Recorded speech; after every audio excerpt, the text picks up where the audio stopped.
ความคิดเป็นเหตุให้เกิดความทุกข์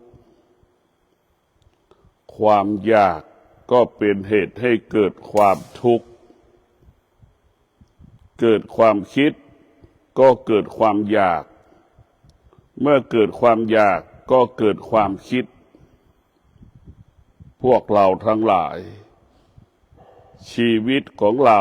ตกอยู่ใต้อำนาจความอยากความอยากเหล่านี้มันไม่มีที่สิ้นสุดสำหรับมนุษย์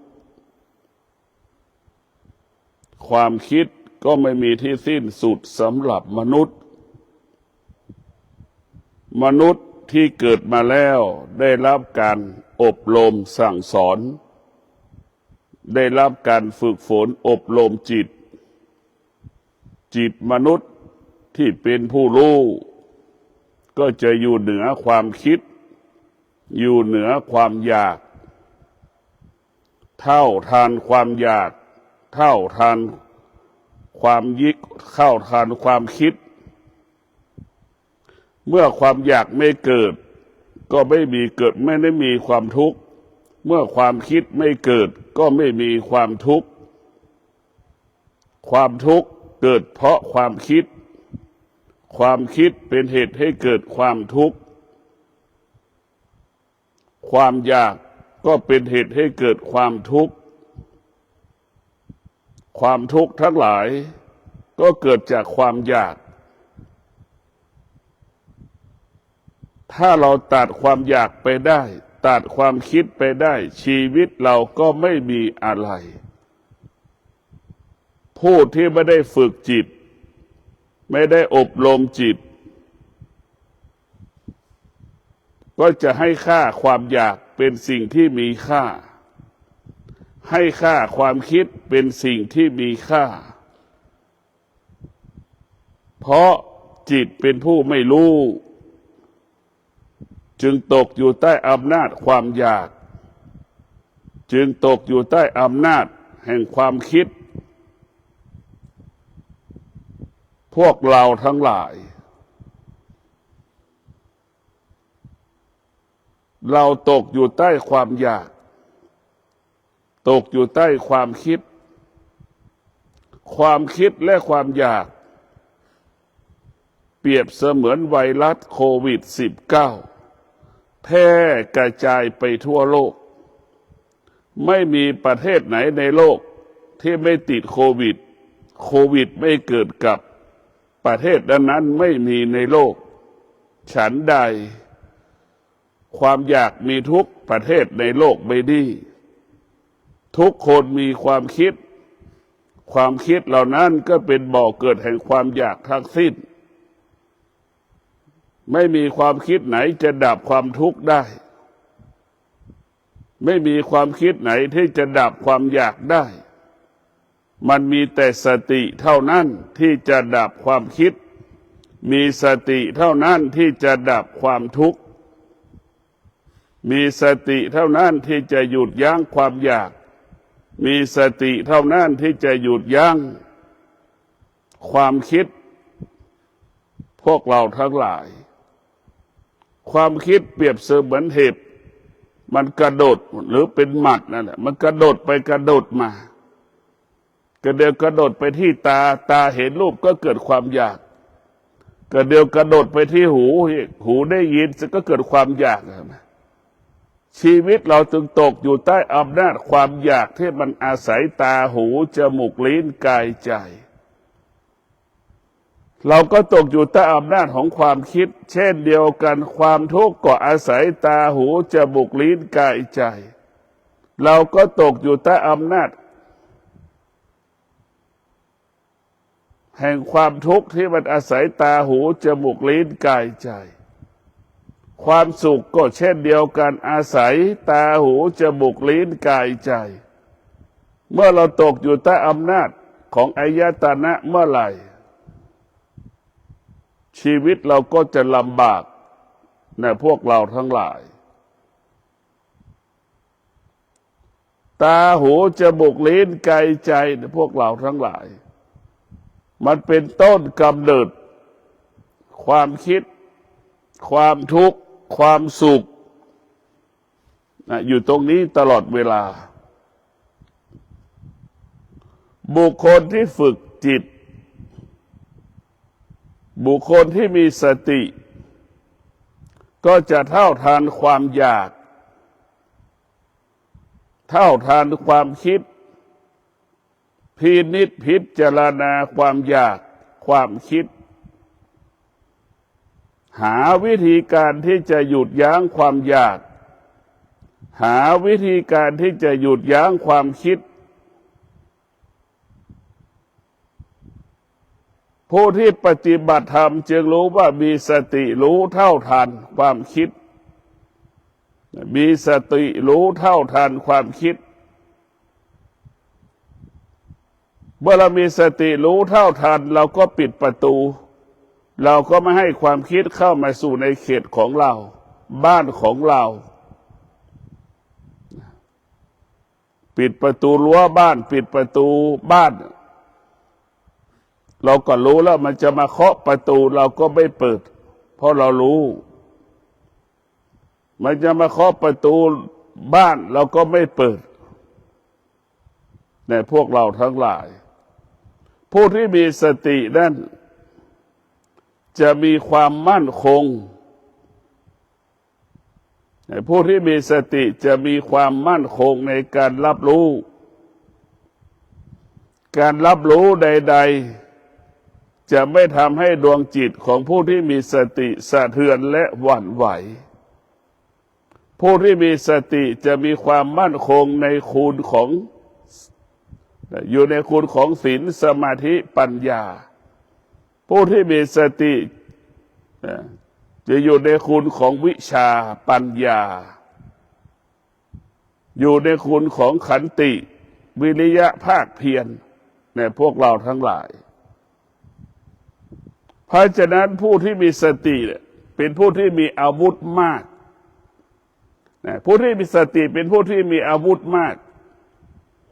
สามารถกำจัดสารพัดสิ่งที่เป็นอกุศลทั้งสิ้นได้สารพัดหยุดยั้งยับยั้งสิ่งที่เป็นความโลภความโกรธความหลงได้เพราะถ้าผู้มีสติจะมีความมั่นคงอยู่ในคุณของความจริงอยู่ในคุณของวิชาปัญญาอยู่ในคุณของวิชาปัญญาวิชาปัญญานี่เป็นแก่นเป็นสาระของความจริงบุคคลใดก็แล้วแต่เมื่อจิตงอกงามด้วยวิชาปัญญางอกงามด้วยวิชาปัญญาแล้วบุคคลผู้นั้นก็อยู่กับความเป็นจริงแล้วก็อยู่เหนือความเป็นจริงอยู่กับความเป็นจริงแล้วก็อยู่เหนือความเป็นจริงและก็เท่าทานความเป็นจริงพวกเราทั้งหลายวิชาปัญญานั้น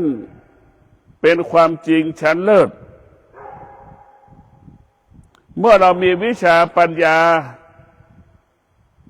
เราเห็นทุกสิ่งทุกอย่างพิจารณาทุกสิ่งทุกอย่างว่าไม่เที่ยงไม่เที่ยงไม่เที่ยงเราก็เห็นสิ่งต่างๆที่มันปรากฏบอกไม่เที่ยงไม่เที่ยงไม่เที่ยงเราก็สัมผัสสารพัดเราสัมผัสสรรพสิ่งทั้งหลายมันก็ไม่เที่ยงไม่เที่ยงไม่เที่ยงวิชาปัญญาจึงเห็นสิ่งที่เขาว่าไม่เที่ยงสิ่งที่ไม่เที่ยงก็จะไม่สามารถทำให้ดวงจิตที่มีวิชาปัญญานั้นได้ดวงจิตที่มีวิชาปัญญาจึงอยู่เหนือทุกสิ่งทุกอย่างในพวกเราทั้งหลายวิชาปัญญาเป็นแสงสว่างอันประเสริฐเป็นความจริงอันเลิศเป็นความจริงอันประเสริฐเมื่อเกิดขึ้นกับบุคคลใดแล้วบุคคลนั้นก็จะมีกายวาจาใจสงบรู้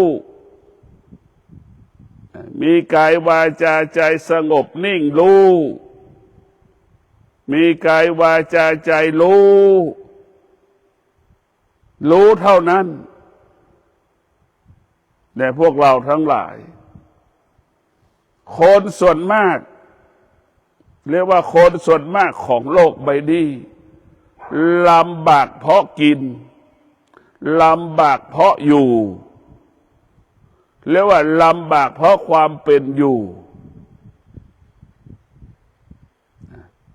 ลำบากเพราะสิ่งเหล่านี้ทุกข์เพราะความเป็นอยู่ทุกข์เพราะกินทุกข์เพราะหากิน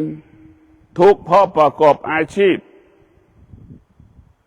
แต่พวกเราทั้งหลายเราตกอยู่ใต้อำนาจของธรรมชาติธรรมชาติของมนุษย์จะต้องมีสติปัญญาจึงจะมีกินจึงเหลือกินจึงเหลือใช้เหลือแบ่งปันเหลือออมแต่ทุกวันนี้ธรรมชาติของมนุษย์มันมีแต่ความคิดมันไม่มีปัญญามันไม่มีปัญญามันมีแต่ความคิดเมื่อมันขาดปัญญามันจึงมีแต่ความคิดความคิดเหล่านั้นไม่มีที่สิ้นสุดหาที่สุดไม่ได้แต่พวกเราทั้งหลายมันจึงเกิดอาการสำแดงอาการอยากได้อยากมีอยากเป็นตั้งแต่หนุ่มจนแก่แล้วจนชราภาพก็ยังอยากได้อยากมีอยากเป็นอีกมันไม่มีที่สิ้นสุดแต่พวกเราว่าความอยากก็ดีความคิดมันไม่มีที่สิ้นสุดมาเล่นแร่แปรธาตุตลอดเวลาดวงจิตที่มีปัญญานั้นจะหยุดความอยากได้หยุดความคิดได้อยู่กับความเป็นจริงเช่นกินให้มันอิ่มหายหิวนอนให้มันมีความนอนและให้มันหลับตื่นมาแล้วให้ปฏิบัติหน้าที่ทำหน้าที่ได้อันนี้แหละพวกเราทั้งหลายหัวใจของผู้ที่มีปัญญาจะอยู่กับความเป็นจริงจะอยู่กับความเป็นจริงเท่านั้นความจริงเท่านั้นที่จะทำให้กายวาจาใจเราสงบถ้าเราไม่มีสติถ้าเราไม่มีสติปัญญาเนี่ยเราจะไม่สามารถรู้ความจริงอยู่กับความจริงได้ทุกวันนี้ธรรมชาติมันครอบงำจิตใจเราในธรรมชาติมาครอบงำจิตใจจิตใจของเรานั้นมันถูกธรรมชาติยึดไปหมดมันยึดไปหมดเลยธรรมชาติที่นี้ก็หมายถึงความคิดความทุกข์ความสุขอยากได้อยากมีอยากเป็นสารพัดจิตที่มันอยากได้อยากมีอยากเป็นเท่านี้สิ่งเหล่านี้เป็นธรรมชาติพระพุทธเจ้าไม่ได้ปฏิเสธธรรมชาติพระพุทธเจ้าบอกสอนให้เราอยู่กับธรรมชาติให้เราเข้าใจธรรมชาติให้เราอยู่เหนือธรรมชาติพวกเราต้องมีสติรู้มีสติรู้อย่างนี้แบบนี้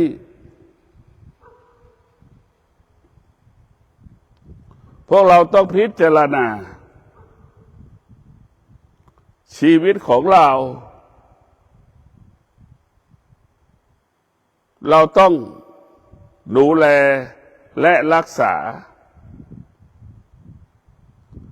ถ้าเราเอาธรรมะมาจัดการบริหารชีวิตจิตใจของเราเนี่ยร่างกายของเราเนี่ยมันก็จะเกิดคำว่าสงบสุขหากร่างกายของเราชีวิตของเรามีแต่ธรรมชาติเอาธรรมชาติมาเป็นผู้กำกับกำหนดควบคุมชีวิตเราจิตใจของเราก็จะวุ่นวายตลอดเวลากังวลใจอยู่ตลอดเวลาแต่พวกเราทั้งหลาย ก็ส่วนมากสภาพจิตของเรามันเป็นเรื่องของธรรมชาติจิตมันจะอยู่มันจะประกอบไปด้วยธรรมมันไม่มีน้อยพวกเราทั้งหลายต้องมีสติอันแรงกล้าธรรมะถึงจะเกิดธรรมะถึงจะอยู่กับเราหากเราขาดสติเมื่อไหร่ธรรมะมันก็ไม่เกิดเราจะเห็นได้ว่าลูกน้องคนงานน่ะพอนายจ้างอยู่มันจะทำงานเสมอตลอดเวลาพอนายจ้างไม่อยู่เนี่ยทำงานไม่เต็มร้อยมันแตกต่างกันอย่างไรนะพวกเราธรรมชาตินี่แหละคือธรรมชาติมันจะเป็นแบบนี้แต่ถ้าคนมีธรรมะมีสตินายจ้างจะอยู่ก็ทำงานเป็นปกตินายจ้างจะไม่อยู่ก็ทำงานเป็นปกติเรียกว่าธรรมะถ้ามีสติเราจะไม่ได้เอาเปรียบบุคคลอื่นเรามีสติเราจะมีความยุติธรรมแก่ตนเองและบุคคลอื่นๆดังในลูกจ้างที่มีธรรมะเนี่ยจะทำงานจนเป็นปกติจะปกป้องผลประโยชน์ของบริษัทที่เราทำจะปกป้องผลประโยชน์อาชีพหน้าที่ที่ได้รับมอบหมายส่วนคนที่ขาดสตินั้นพวกเราทั้งหลายจะไม่ปกป้องผลประโยชน์ใดๆเบียดเบียนทรัพย์สมบัติเบียดเบียนผลประโยชน์เบียดเบียนเวลาในการทำงานอีกนะพวกเราจะเห็นได้ว่าจิตที่มีสติกับจิตที่ขาดสติมันก็แตกต่างกันจิตที่อาศัยสติจิตนั้นก็จะซื่อสัตย์ยุติธรรมต่อนายจ้างต่ออาชีพต่อหน้าที่ของเราเมื่อเราจิตเราขาดสติจิตเราไม่มีสติจิตเรามีแต่ความคิดอาศัยความคิดจิตนั้นก็จะไม่ซื่อสัตย์ไม่ยุติธรรมไม่ซื่อสัตย์ไม่ยุติธรรมแก่เราในพวกเราทั้งหลายชีวิตของเรานั้นมันต้องอาศัยธรรมถ้าเรามีธรรมและทุกอย่างมันก็จะสงบสุขดังที่ได้กล่าวมาแล้วว่าความสุขเป็นสิ่งที่เราต้องการแค่บางเวลาส่วนความสงบสุขนั้นเราต้องการตลอดเวลาความสุขเป็นเรื่องของเด็กๆความสงบเป็นเรื่องของผู้ใหญ่ผู้ใหญ่ที่ฟังแล้วสภาพจิตเป็นเด็กหรือสภาพจิตเป็นผู้ใหญ่พิจารณาดูแล้วความสุขเป็นเรื่องของเด็กๆความสงบเป็นเรื่องของผู้ใหญ่เราต้องการความสุขเราต้องการความสงบสุขเราต้องพิจารณาเราต้องการความสนุกเราต้องการความสงบเราต้องพิจารณาความสงบเป็นเรื่องของผู้ใหญ่ความสนุกสนานเป็นเรื่องของเด็กๆหัวใจของคนที่มีความสนุกจะไม่เห็นความทุกข์ไม่รู้เรื่องความทุกข์ไม่สนใจความทุกข์แต่พวกเราทั้งหลายสภาพจิตของเรานั้นมันตกอยู่ใต้อำนาจของธรรมชาติเช่นความอยากเป็นธรรมชาติของมนุษย์ความอยากนั้นมันต้องอาศัยตาเหมือนตาไปเจอเสื้อก็อยากเสื้อเหมือนตาไปเจอเครื่องประดับก็อยากได้เครื่องประดับเนี่ยคือความอยากที่มันแปรสภาพตลอดมันไม่มีที่สิ้นสุดพอหน้าที่เมื่อตาไม่เห็นแล้วหูจมูกไปรับรู้อีกรับรู้เรื่องกินก็อยากกินอีกแหละอาหารเข้าใจว่าอาหารมันอร่อยดีกินอาหารนั้นกระทบจมูกอย่างเงี้ยมันไม่มีที่สิ้นสุดมันก็วกไปวนมาวกไปวนมาอยู่กับตาหูจมูกลิ้นกายใจนะอยู่อำนาจกับจิตเป็นผู้ไม่รู้มันจึงวกไปวนมาเหมือน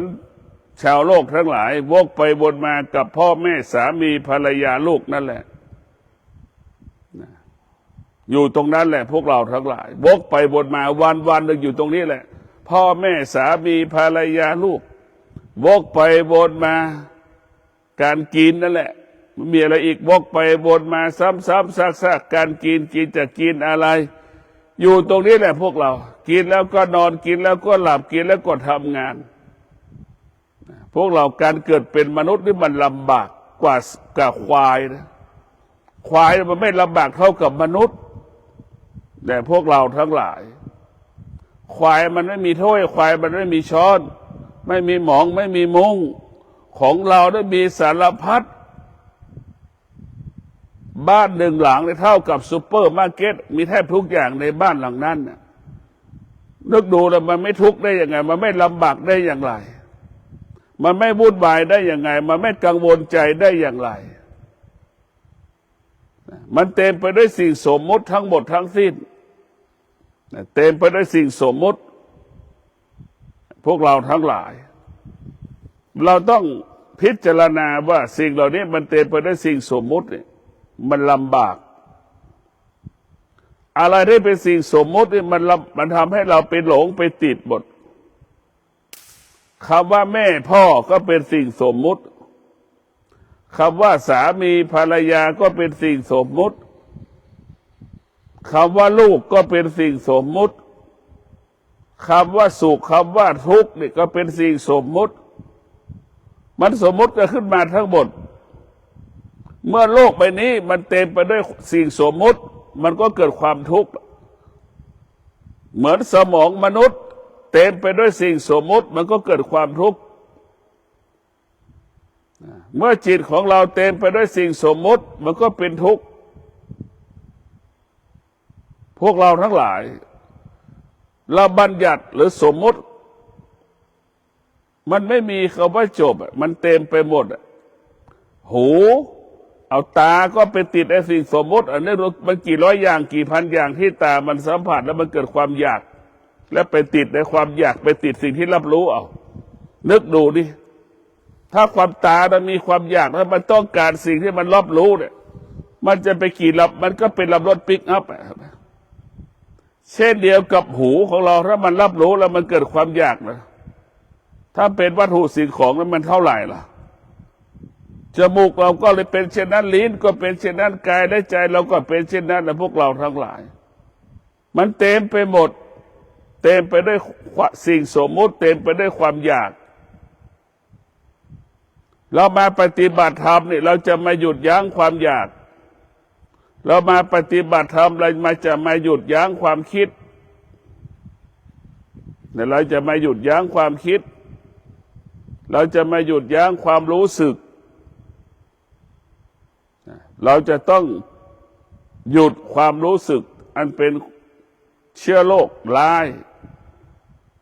มันทำให้เราอ่อนแอหวั่นไหวเราต้องมีสติพิจารณา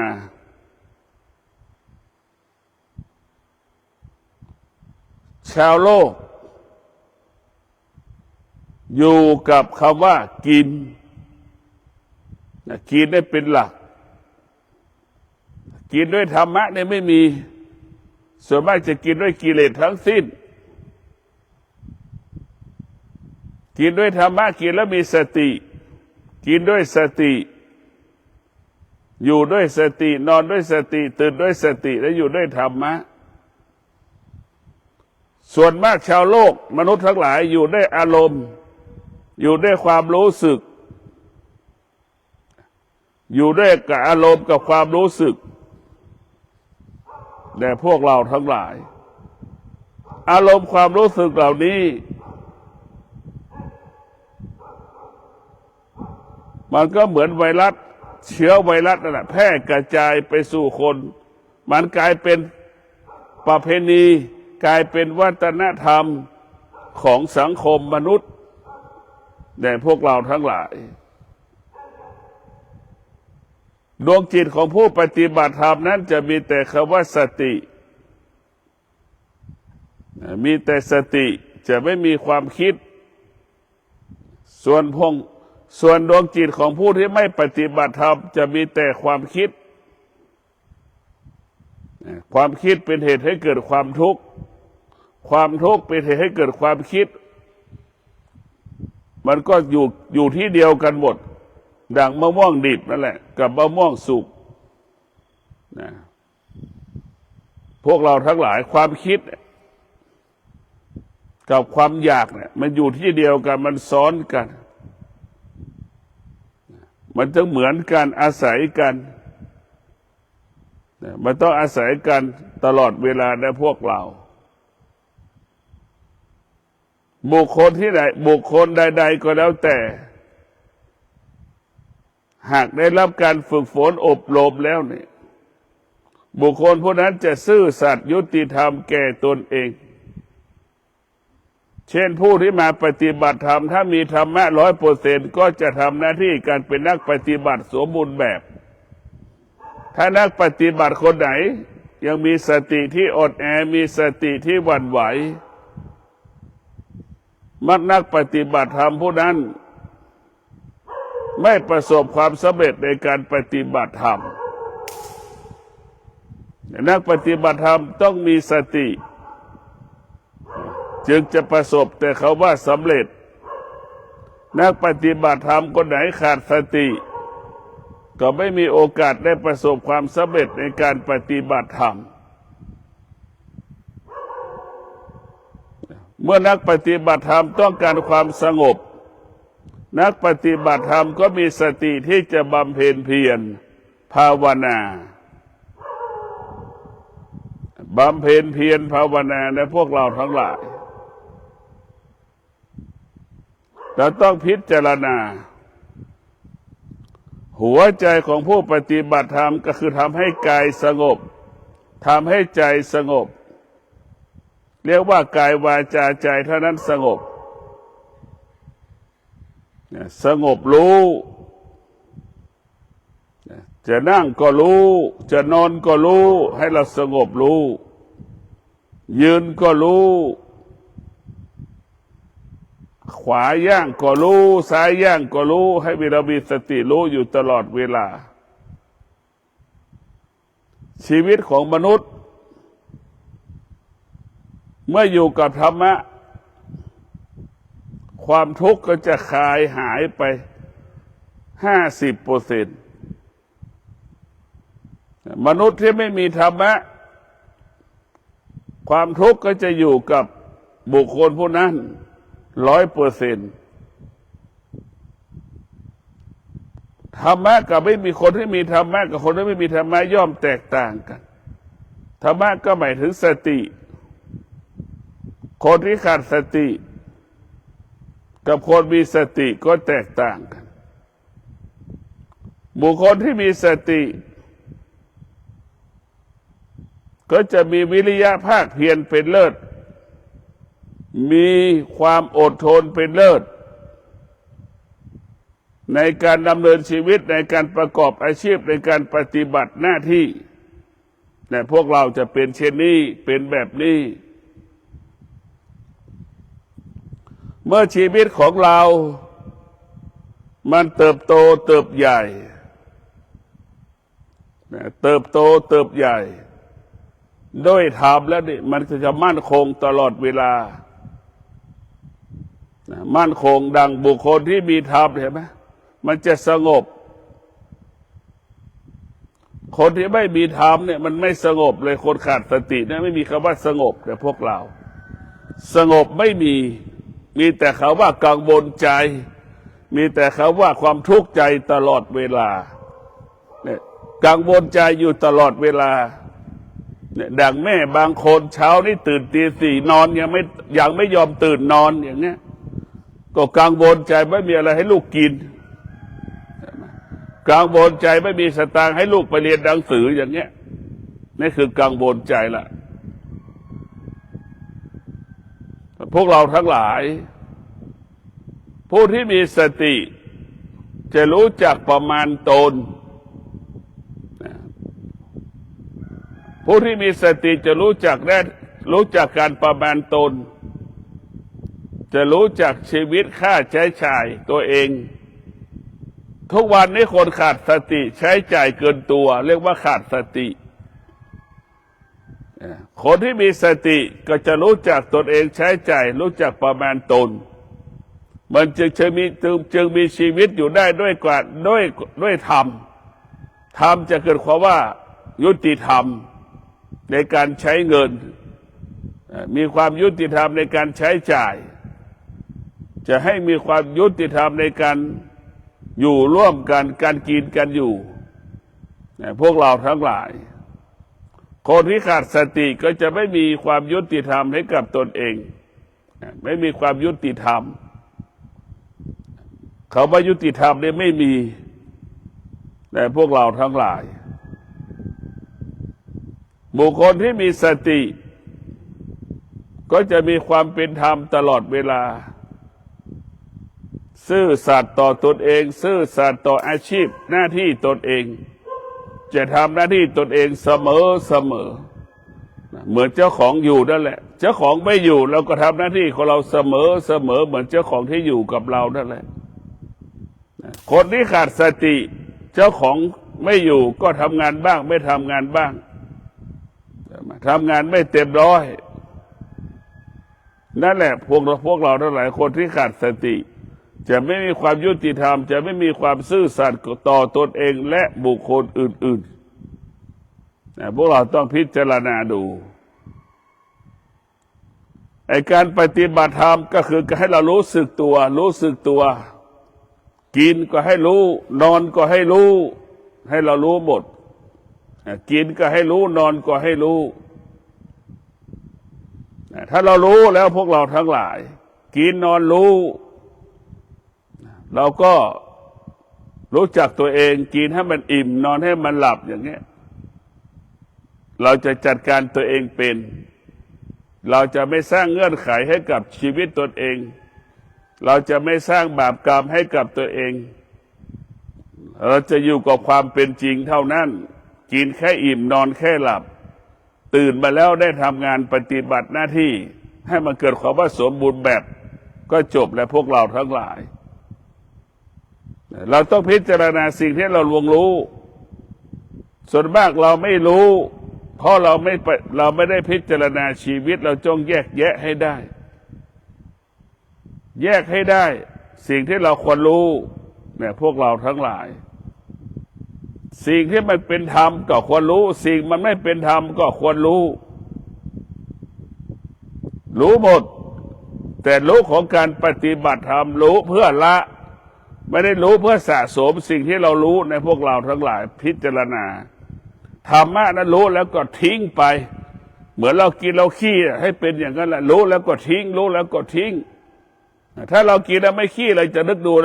ราจะกินของใหม่ก็กินไม่ได้นะพวกเรา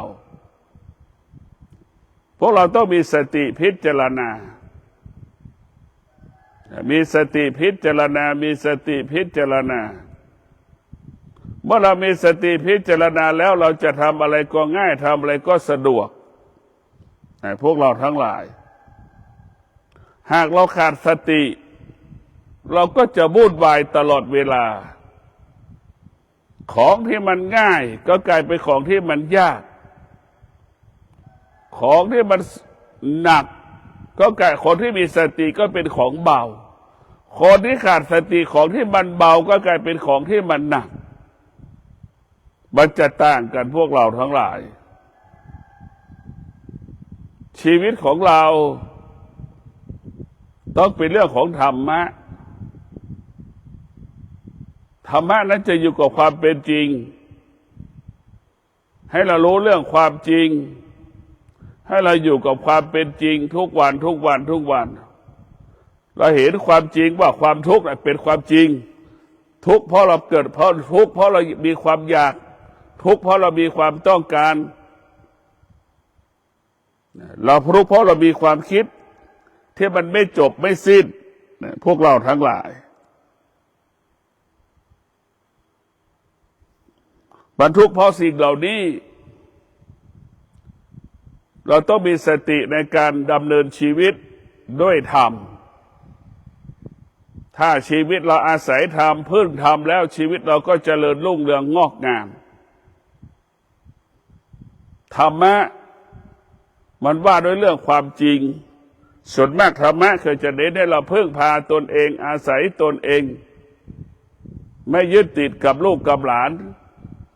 ไม่คิดจะพึ่งพาลูกหลานสอนให้ทุกคนพึ่งพาตนเองมันจึงเกิดคำว่าตนแลเป็นที่พึ่งแห่งตนตนแลเป็นที่พึ่งแห่งตนเนี่ยพวกเราทั้งหลายแกนของธรรมก็คือพึ่งตนเองนั่นแหละสาระของธรรมให้เราพึ่งตนเองนั่นแหละเราจะสังเกตได้เราแก่ความว่าแก่เนี่ยมันก็มีคำว่าตายคำว่าแก่มันก็ต้องมีคำว่าเจ็บป่วยเราจะอยู่กับความเจ็บป่วยได้อย่างไรแล้วเมื่อเรามีสตินั่นแหละมีสติมีปัญญาเราจะอยู่กับความเป็นจริงแล้วว่าอยู่กับความเป็นจริงเท่านั้นนะพวกเราอยู่กับความเป็นจริงอยู่กับความเป็นจริงอยู่กับความเป็นจริงนี่แหละคือความแก่ของเรานั้นมันจะอยู่กับความแก่ได้อยู่กับความเป็นจริงได้สติกับปัญญาให้เราอยู่กับความแก่ความเจ็บความตายได้อย่างเป็นปกติชีวิตของเราร่างกายของเรามันเพิ่งทำมันก็จะอดทนมีวิริยะภาคเพียรอยู่กับการเปลี่ยนแปลงฤดูร้อนฤดูหนาวฤดูฝนได้อยู่กับการเปลี่ยนแปลงของอารมณ์ความรู้สึกของตนเองและบุคคลอื่นได้หัวใจที่มีธรรมะมันจะเท่าทันกับสิ่งที่บรรลุสิ่งที่บรรลุทุกอย่างนะเท่าทันสิ่งที่บรรลุเท่าทันสิ่งที่บรรลุแล้วจะอยู่กับสิ่งที่บรรลุอยู่กับสิ่งที่บรรลุตลอดเวลาให้เราพิจารณาว่าความอยากมันเป็นเหตุให้เราเกิดความทุกข์ความคิดเป็นเหตุให้เกิดความทุกข์ทั้งความอยากความคิดเกิดขึ้นแล้วมันก็รุนแรงเหมือนงัวเหมือนควายมันชนกันนะมันมีความรุนแรงอย่างนั้นแหละเหมือนช้างตกมันมีความรุนแรงแบบนั้นแหละแต่พวกเราต้องหยุดยั้งความอยากหยุดยั้งความต้องการสิ่งที่มันเกิดขึ้นแต่ละลมหายใจของเรานั้นเราจะต้องเปลี่ยนแปลงลมหายใจของเราต้องเปลี่ยนแปลงลมหายใจของเราให้มันเป็นธรรมหรือเอาธรรมไว้กับลมหายใจเอาลมหายใจไว้กับธรรมเอาธรรมไว้กับลมหายใจให้อยู่ตรงนี้แหละเราจะไปอยู่อย่างอื่นให้มีสติรู้ตลอดเวลาให้มันหายใจเข้าให้มีสติรู้หายใจออกให้มีสติรู้เท่านั้นแหละมันจะไม่ทุกข์ไอ้ที่มันทุกข์เพราะมันไม่รู้เนี่ยพวกเราทั้งหลายแต่ถ้าเรารู้แล้วมันจะไม่ทุกข์ที่เราทุกข์เพราะมันไม่รู้ทุกวันนี้มันถูกอวิชชาครอบงำแต่เราถูกอวิชชาครอบงำมันจะเกิดคำว่าความทุกข์ตลอดเวลามันจะเกิดคำว่าความหลงตลอดเวลามันไม่มีคำว่าจบแต่พวกเราคำว่ารูปรสก็ดีรูปรสกลิ่นเสียงนะไม่มีคำว่าจบหลงในรูปหลงในเสียงหลงในกาย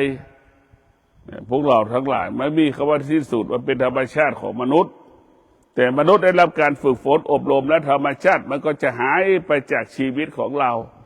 ธรรมชาติมันก็จะเบาบางไปจากชีวิตของเรานะมันจะเบาบางและหายไปจากชีวิตของเราโดยอัตโนมัติมันเหมือนเราธรรมชาติก็เหมือนสบู่ที่เป็นก้อนน่ะเราถูมันทุกวันมันก็หมดไปทุกวันทุกวันทุกวันจนเบาบางจากก้อนหนาๆก็กลายเป็นก้อนบางๆแล้วนะธรรมชาติมันก็จะหายไปเราคิดถึงธรรมชาติได้แก่ความโลภความโกรธความหลงความอยากได้อยากมีความสุขความทุกข์เนี่ยสารพัดความรู้สึกสารพัดความต้องการความอยากทั้งหลายเปรียบมันเป็นธรรมชาติเปรียบเสมือนสบู่เราถูไปทุกวันมันก็จะบางไปทุกวันหมดสิ้นไปธรรมชาติก็ต้องหมดสิ้นนักปฏิบัติต้องแก้ไขธรรมชาตินักปฏิบัติต้องกำจัดธรรมชาติธรรมะถึงจะอยู่ถ้าธรรมชาติก็เหมือนป่านะแต่เหมือนฤดูฝนเนี่ยมันหญ้าเต็มไปหมดพวกเราทั้งหลายนั่นแหละคือธรรมชาติมันคุมธรรมะไปหมดมันปกปิดธรรมะไปหมด นะพวกเราทั้งหลายต้องการปฏิบัติธรรมประพฤติธรรมถอดถอนธรรมชาติถอดถอนธรรมชาตินะพวกเราถอดถอนธรรมชาติเราไม่ให้ธรรมชาติอยู่ที่กายอยู่ไม่ให้อยู่ที่กายไม่ได้อยู่ที่จิตเราจะถอนธรรมชาติที่อยู่ที่กายที่จิตให้หมดสิ้นไป ถ้าเราสามารถถอนธรรมชาติได้กายก็สงบใจก็สงบความวุ่นวายทั้งหลายความทุกข์ทั้งหลายมันเกิดจากธรรมชาตินะเหมือนกินคนที่มีข้าวกินก็เกิดอาการว่าอาหารไม่อร่อยข้าวมื้อเช้าอย่างนี้นะคนที่ไม่มีข้าวกินก็ไม่มีสิทธิ์บอกว่าอร่อยหรือไม่อร่อยขอให้มีกินก็พออย่างนี้ใช่ไหมนี่คือธรรมชาติของมนุษย์จะเป็นแบบนี้มันไม่มีที่สิ้นสุดคนที่มีกินกับคนไม่มีกินก็แตกต่างกัน คนที่มีกินมากก็เลือกกินอีกนะพวกเราคนที่ไม่มีกินก็ไม่มีสิทธิ์จะเลือกกินขอแค่ให้มีกินก็พอแต่มันยังไม่มีกินนะขอให้มีกินแต่มันยังไม่พอมันยังไม่มีจะให้กินอันนี้แหละพวกเราทั้งหลายเรียกว่าคนที่มีธรรมก็คือมีสติชีวิตจะอุดมสมบูรณ์ด้วยทรัพย์สมบัติและปัจจัยสี่ประกอบอาชีพประสบความสำเร็จปฏิบัติธรรมก็ประสบความสำเร็จฟังธรรมก็ประสบความสำเร็จทำการงานก็ประสบความสำเร็จเนี่ยพวกเราต้องมีสติพิจารณาถอดถอนธรรมชาติ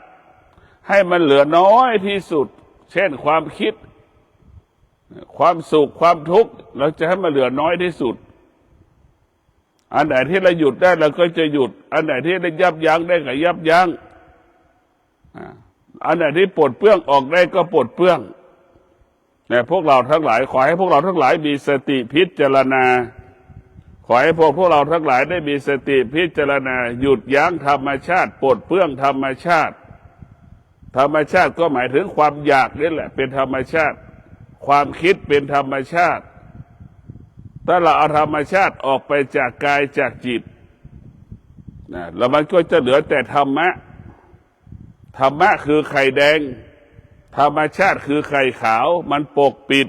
ธรรมะธรรมชาติคือความโลภความโกรธความหลงมันปกปิดมันปกปิดมันปกปิดนะมันปกปิดธรรมนะพวกเราทั้งหลายเราจะต้องปลดเปลื้องธรรมชาติเราจะต้องถอดถอนธรรมชาติให้ธรรมชาติออกไปจากกายจากจิตชีวิตเราจะมั่นคงชีวิตเราจะสงบสุขก็ขอความสุขสวัสดีจงเกิดแก่ท่านทั้งหลายขอให้ท่านทั้งหลายมีสติรู้มีสติรู้คิดสำเร็จพูดสำเร็จทำการใดๆสำเร็จขอให้ท่านทั้งหลายมีสติในการดำเนินชีวิตขอให้ท่านทั้งหลายมีสติในการประกอบอาชีพคำว่าสำเร็จคำว่าความสงบสุขเกิดแก่ท่านทั้งหลายขอเจริญพรมาเลยพี่มน